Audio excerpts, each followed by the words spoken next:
टोरिबियो को याद नहीं आ रहा कि उस औरत ने क्या काम दिया था। इस दिमाग में कुछ नहीं रहता, सब निकल जाता है। मुझे यकीन है कि मेरे इतने सालों की वफादारी और खिदमत को आप अपने जहन में रखेंगे। मेरी जगह अगर तुम होते तो तुम भी ऐसा ही करते। अगर कोई मिट्टी का बर्तन टूट जाए और तुम उसे किसी तरह जोड़ दो तो जुड़ने के बाद क्या वैसे ही नजर आएगा जैसे वो पहले था? तुम एक मुलाजिम हो और औकात से बढ़कर ख्वाब मत देखो, अपनी हद मत भूलो तुम। उम्मीद है तुमने उसे अच्छा सबक सिखाया होगा। तुमने जो किया है ना मेरे साथ, मैं उसे कभी नहीं भुला सकता मार्गरेटा। दमियाना जिंदा है और वो ठीक होते ही सच्चाई बता देगी। दामियाना को देख लिया है पहले ही किसी डॉक्टर ने। नहीं, मुझे उस पर भरोसा नहीं है, मैं खुद जाकर चेक करूंगा। मैं उसे दूर रखना चाहता हूँ लेकिन ऐसे कुछ भी नहीं करूंगा जैसा तुम सोच रहे हो।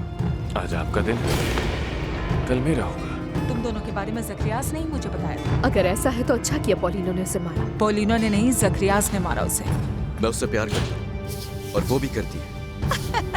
तुमसे प्यार करती है, इतना यकीन है? कैसे समझूं इस इश्क